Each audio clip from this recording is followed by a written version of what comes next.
My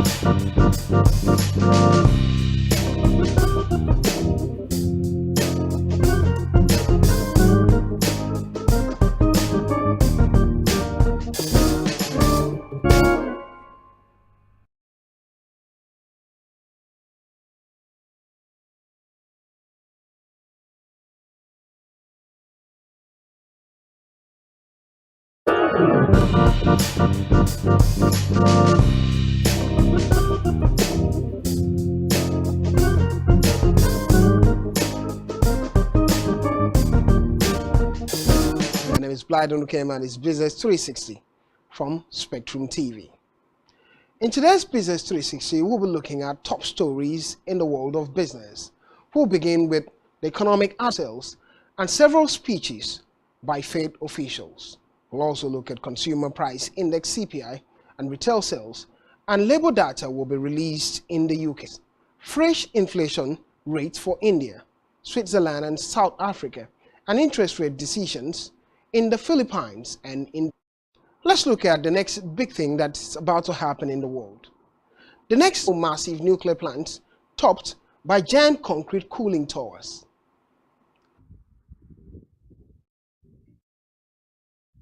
So the microreactor that we developed is the same contributing to almost 10% of global electricity production. What we've done and make the construction process radically simplified.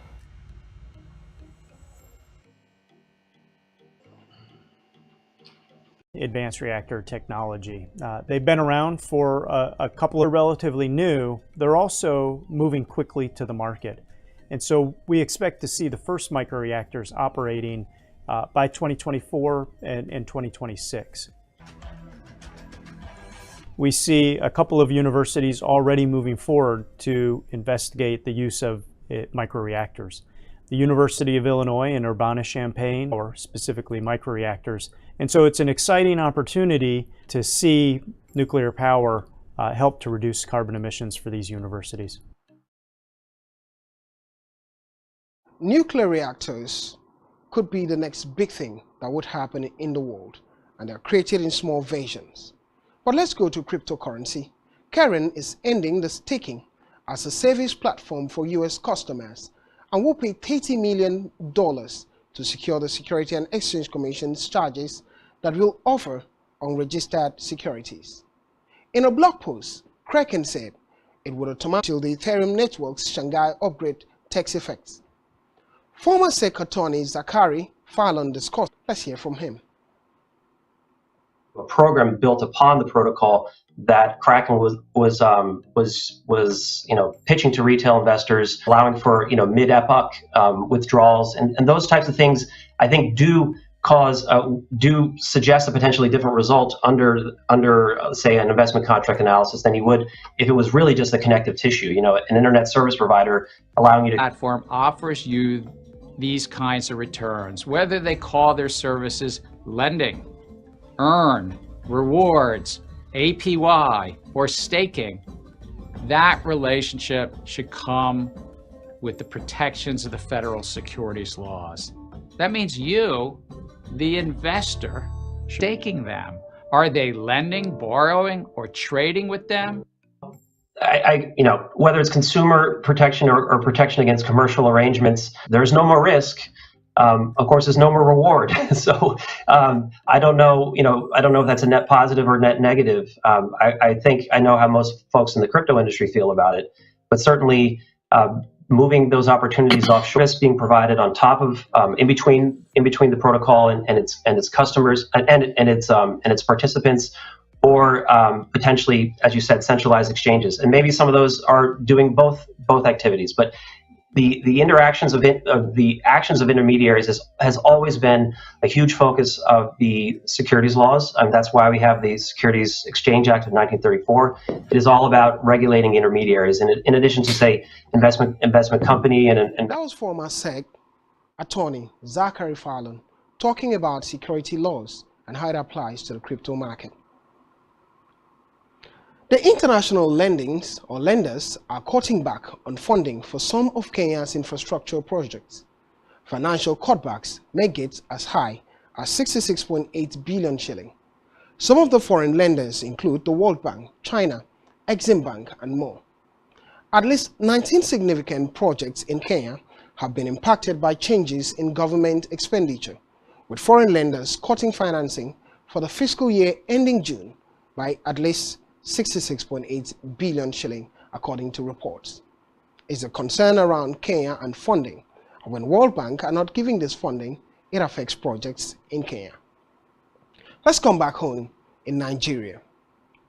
Nigerians continue to carry out transactions with the old Naira notes despite the Central Bank of Nigeria CBN's deadline on the use of the old currency, which expired on February 10th. Many Nigerians believe that the Supreme Court's ruling on the suit filed by some APC All Progressive Congress on the currency redesign will determine the fate of the old Naira notes. Ape Court will rule on the suit filed by the Kaduna, Kogi, and Zamfara state governments challenging the redesign, in the federal government and the Central Bank of Nigeria CBN from enforcing the February 10th deadline for the withdrawal of the old Naira notes from circulation pending the determination of the suit by the state government. The federal government, in its reaction, promised to obey the court order, while the CBN on Friday removed the countdown from its website. But there are still lots. Nigeria and the United Nations World Tourism Organization have collaborated to strengthen Nigeria's tourism sector. They plan on doing this by building a tourism academy. This was revealed by the Minister of Information, Lai Mohammed, during the graduation of the first group of Tara Culture-owned Tara Academy for the Arts Trainees, TAFTA.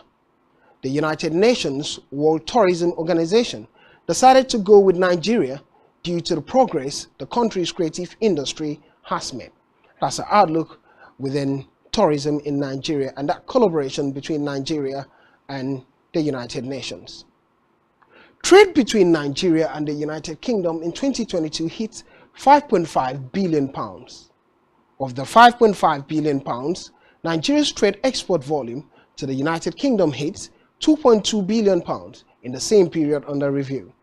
According to British Deputy High Commissioner in Lagos, Ben Lewin-Jones, UK exports to Nigeria totaled £3.3 billion in 2022.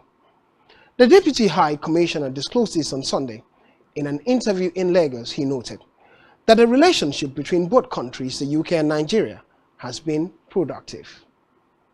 It would be a good time to look at global economy, beginning with the economic calendar, looking at key data releases for today, Monday, February 13th, 2023. The data released this morning is indicative of some positivity and some negativity at some point. But early hours, 1 a.m. in the morning, the GDP growth came out quite early at 2.1%. But there are no major data focused this morning, but let's look at the one that is expected to happen around 12:30 p.m. This afternoon. It has to be a focus market readout in Brazil. Well, previous indicators not out, but the readout would take place. Inflation in India year on year is expected by 1 p.m. Previously it was at 5.72%, and the market focus is indicative of 5.8%, indicating a higher value of inflation in India. There are the race, especially in France and the US, as consumer inflation is expected to be out around 5 p.m. in the US.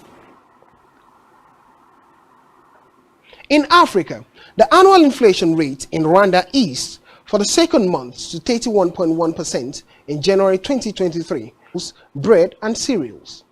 Prices also increased at a slower pace for other consumer price index items such as housing and utilities, furnishing and household equipment, and transportation. On a monthly basis, consumer prices inched up by 2.1% after decreasing by 1.5% in the prior month. It would be a good time to look at a chart indicating inflation in Rwanda, how inflation has eased in Rwanda. The chart has shown some trajectory movement upward in 2022 before easing this year. As at April 2022, inflation in Rwanda rather, was 10.5% upward. It went even further upward to 19.6% in July 2022 in Rwanda. As at October 2022, Inflation in Rwanda went as high as 31% and it peaked the next month at 33.8% before easing by December 31.7% and 31.1% in January. Still quite high for inflation rates in the country of Rwanda. Let's look at commodity markets, what the market is saying, beginning with the energy market. Oil declines on rate hikes worries. WTI crude futures fell towards $79 per barrel in the early hour of the morning, easing from 2 weeks high, reduced output in retaliation for Western sanctions. Last week, a chorus of Fed officials indicated their commitment to bring down inflation with more rate hikes as the US jobs market remained strong, negating expectations that this tightening cycle would soon end. Investors now await key US inflation data on Tuesday for fresh clues about the Fed's policy plans. Meanwhile, the US oil benchmark jumped more than 2% on Friday, bringing last week's gains to nearly 9% after Russia announced its plans to cut output by 500,000 barrels a day in March, or about 5% of total production. Saudi Arabia also raised prices for Asian buyers on a solid demand outlook, while hopes for a demand rebound in China after it ended the zero-COVID policy continued to support energy market. Would be a good time to look at the energy market and what's happening with crude oil in the market, the US crude being top of the lot. Energy market have shown some negativity this morning.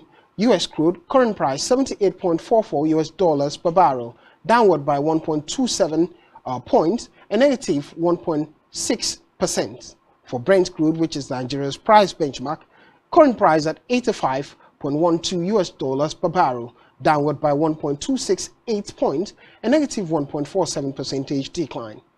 That's the outlook. Natural gas is slightly upward this morning. Gasoline is downward, heating oil is downward, coal is downward by 7 points, a negative 3.33% decline. TTF gas downward, UK gas downward this morning. That's the outlook. But Euro oil, which is what the metals are doing, gold this morning is slightly downward. The market is shaking up on a downward pedestal this morning. Gold price has dropped by 8.62 points this morning, a negative 0.46%. $1,856 per ounce for gold. Silver slightly downward in the morning market. Copper a little here, a little there, not really upward, but just slight upward movement. For steel is downward by 9 points, a negative 0.22% decline. Iron ore little here, a little there. For lithium is the same story, no significant difference, but platinum is downward this morning. Let's look at agricultural market this morning. What soybeans, wheat, and the rest are doing this morning. Current price for soybeans is $1,539 per bushel, downward by 3 points this morning, a negative 0.21% decline. For wheat is the same story, downward by 4 points this morning. Lumber faces the heaviest downward movement, a negative 3.23% decline. On a weekly basis, lumber price dropped by 16.05%. Current price for lumber is $419 US dollars per 1,000 board feet of lumber. For palm oil is downward by 3 points. Another huge drop was in orange juice, a negative 3.81% decline this morning. It would be a good time to look at the foreign exchange market, but that will be when we return from this break. Don't go anywhere.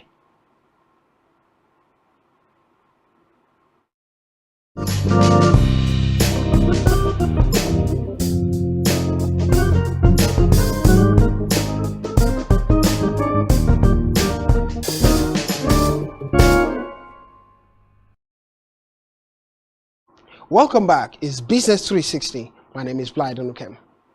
It's time for a foreign exchange outlook. The Japanese yen weakened past 132 per dollar, sliding back to its lowest level in 5 weeks, following the surprise nomination of Kazuo Ueda as the next Bank of Japan governor, who said the central bank's current ultra-easy policy is appropriate and needs to be continued. The looming change in Bank of Japan leadership initially ignited speculations that the central bank would soon normalize monetary policy, but Ueda's remark dashed hopes of further policy adjustments. The Bank of Japan maintained its ultra-low interest rate and left its yield control policy unchanged in a sustainable fashion, one that is accompanied by a healthy rise in wages. Good time to look straight into the market and see what the majors are doing in the market. The euro against the US dollar, as well as Naira's performance in the market this morning. This morning, it's been a slight decline for the euro against the US dollar, still battling to get to the high level previously reached at 1.09 point, where current price is 1.06 US dollar equaling 1 euro, a negative 0.06% decline. For the pound against the US dollar is a similar story, slightly downward this morning. But the Aussie is gaining, the Australian dollar is gaining slightly against the US dollar, a little here, a little there, no significant difference. The market is a little here, a little there. The biggest gain is the US dollar, the biggest fall in the market rather, is the US dollar against the Brazilian real, dropping by a negative 1.44% decline. Current price, 5.2 Brazilian real, equaling 1 US dollar in the market. Let's look at Naira's perspective also at the international exchange window, Naira. The US dollar is back up against the Naira.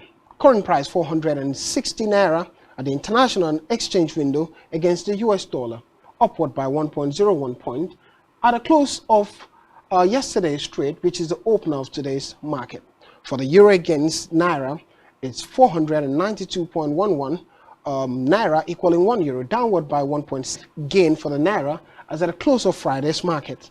For the pounds against the Naira at the international market, it's 556.86 Naira equaling 1 pound, dropping by 0.713 points for the pound and negative 0.13% decline for the pound, meaning Naira is gaining at that same rate at the close of market on Friday. That's the average price indicates in the market. For dollar to Naira, if you are buying it at the black market, the average price is 755 Naira to $1. If you are selling, it's 751 Naira to $1. For the pounds to the Naira, the average price is 930 if you are selling the Naira to get the pound at 5 Naira to 1 pound. For the euro to the Naira, if you're buying, it's 806 Naira to 1 euro. And if you're selling, it's 796 Naira to 1 euro. The outlook for the Canadian dollar, it's here. The Rand, South Africa Rand to the Naira, the Dirham to the Naira, the Yuan to the Naira, that's the perspective, and the Ghanaian Cedi to the Naira. Let's look at the cryptocurrency market, where the outlook is the coin leading the pecking order downward by 125 points this morning, a negative 0.58% decline. Current price is 21,611. To see the outcome of data released tomorrow from the Federal Reserve, which will affect the perspective of the US dollar, but cryptocurrencies downward this morning.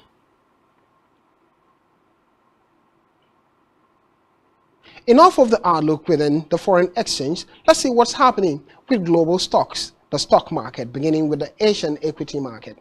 The Asian equity market mostly fell today amid concerns that the Fed would need to keep pushing rates the next Bank of Japan governor, as well as the impact of tropical cyclone Gabrielle in New Zealand. Major benchmark in the region all declined except for mainland China stocks. That's the outlook within the Asian market. Let's conclude with a Nigerian perspective, the Nigerian stock market, based on last week's performance in the market. 18,615 deals this past week on the floor of the Nigerian Stock Exchange. This was below the 3.789 billion shares that investors exchanged in 20,333 deals the week before the previous week, which was valued at the financial services industry was a top performing sector after it recorded 634.086 million shares, valued at 6.442 billion naira and traded in 8,540 deals. A good look of the top gainer last week. Triple G stock gained 32 kobo, ending the week with 1 naira 37 kobo per share, higher than the 1 naira and 5 kobo it started the week with. Top 5 loser for last week. FTN Cocoa lost its share 15.15% to settle at 28 kobo, below the 33 kobo it opened the week with. And that's the outlook within the market in Nigeria based on last week's performance, giving a perspective to what could happen this week in the market. That's where we end today's Business 360. My name is Bladun Kim. Thank you for watching.